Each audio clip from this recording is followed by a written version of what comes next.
Magnolia fam, and welcome back to our YouTube channel.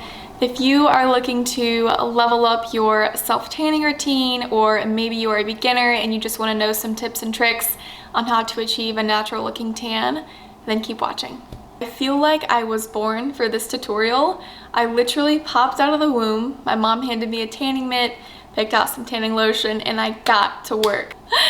All jokes aside, I have been wearing tanning lotion for over 10 years now. I have tried so many different brands, different formulas, different methods, and I feel like I finally pinned down the perfect routine that works for me every single time. So I'm going to save you years of looking like a streaky Cheeto Puff like I did, so that you can look like a bronzed goddess right away. Let's get started. So when I'm exfoliating in the shower, I prefer to use a glove. I just find that this is the most efficient and quickest way to do it. Put my glove on just like this. I will make sure it's wet before I start to exfoliate, and then I will put my scrub onto my glove.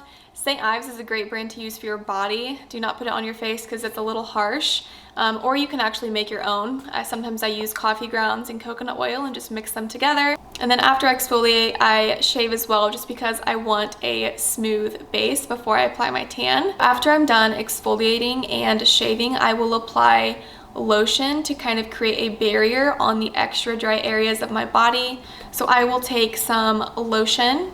You don't want lotion that is too dense. And I will apply a little bit on the palms of my hand right here, because this is where the tan kind of tends to adhere and get a little bit orange, and we want it to be even all over. So that's why we need to apply lotion to these areas. So we have our palms. You'll get a little bit onto your knuckles. You can apply it on your elbows. You're gonna wanna apply it on your knees as well, and then the back of your ankles and your heels. So it's really important that we moisturize those areas that I mentioned instead of moisturizing your entire body, because we only wanna create the barrier in those extra dry areas. And if you're moisturizing your entire body, the product will not develop as well. So I have two products that I absolutely love and swear by that I'm gonna be sharing with you. The first one is Loving Tan. I use the 2 Hour Express in the shade Dark. Loving Tan has its pros and its cons. The pros are that it's obviously 2 Hour Express, so if you are in a rush and you need a tan quick, you can put this on and you will have a really great color in a short amount of time. So I prefer to use this if I have an event coming up or a photo shoot or something when I need a really dark tan for a short amount of time. The cons for Loving Tan is that I found that it streaks a little bit easier. So if you are a beginner, I'm not sure that I would start on the extremely dark shade. Also, it doesn't smell great, so if you are heading to an event, make sure you do shower before you go, because it kind of does have a smell that lingers. I feel like Loving Tan doesn't wear off very nicely. And what I mean by that is that if you're someone who exercises a lot like me, if you're wearing a sports bra, your straps or your bra line will actually rub the tan off quite quickly. I also find that the Loving Tan isn't very buildable, so it's not something you can wear on a weekly basis where you can kind of reapply without having to scrub all the tan off. But it does give you a really dark, beautiful color for a short period of time. The next solution that I'm talking about is Bondi Sands. I am obsessed with this tanning mousse. This is the solution that I wear on a weekly basis. Like I said, Loving Tan is more for events and if I need a dark color really quick, but Bondi Sands I put on every single week. If I'm wanting to get extremely tan overnight and get a very deep color, I would use Loving Tan instead, but Bondi Sands is what I'm using on a weekly basis. The pros about Bondi Sands is that it is extremely buildable, it smells amazing, and it is streak free. So if you are a beginner and you're wanting a really nice color and you don't really have your blending method down yet, I recommend using Bondi Sands. The only con about Bondi Sands is that the tan just takes a bit longer to develop. So if I had to recommend one product out of the two, I definitely would choose Bondi Sands. This bottle right here was only $24 on Amazon, and this one's $42. So you're also getting a lot more product. So now that we've talked about the products, it is time to get into the application process. I am rolling up my sleeve really quick to show you how I apply the tanning mousse onto my arms. I start with one pump, and I split my arm into two sections. And the reason for this is because that the product just dries really quick. So if you are focusing on a smaller section, you have more time to blend it.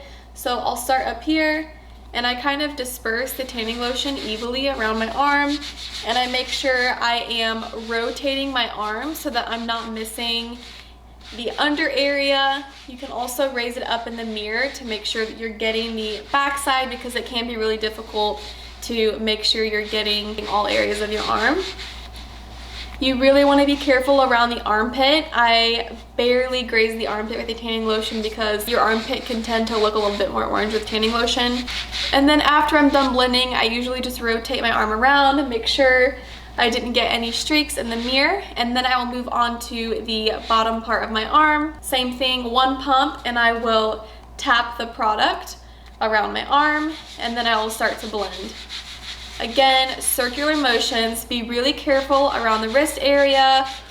Be careful around the elbow too. I know we put lotion on our wrists and our elbows, but we still want to make sure we're not putting too much product there. So you're just going to blend the excess product onto your hand. We don't want to apply a whole pump on our hand because you want your hands to look a little bit more natural. So we are streak free. Smells amazing too. That's the only tanning lotion I found that actually is enjoyable to smell. Okay, I'm gonna do the same thing on the other side.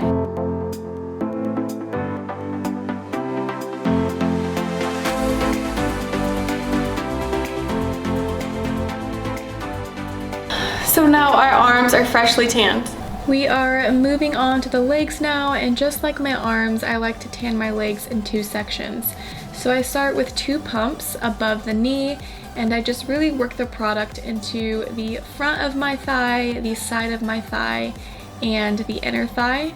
I apply a little bit less pressure over the knee, and then I take one more pump and I put the product on the back of my thigh, really just taking my time blending it into my skin to make sure that it's applied evenly everywhere. Now we are moving on to the bottom section. So I take about 1.5 pumps and I apply that all around my leg.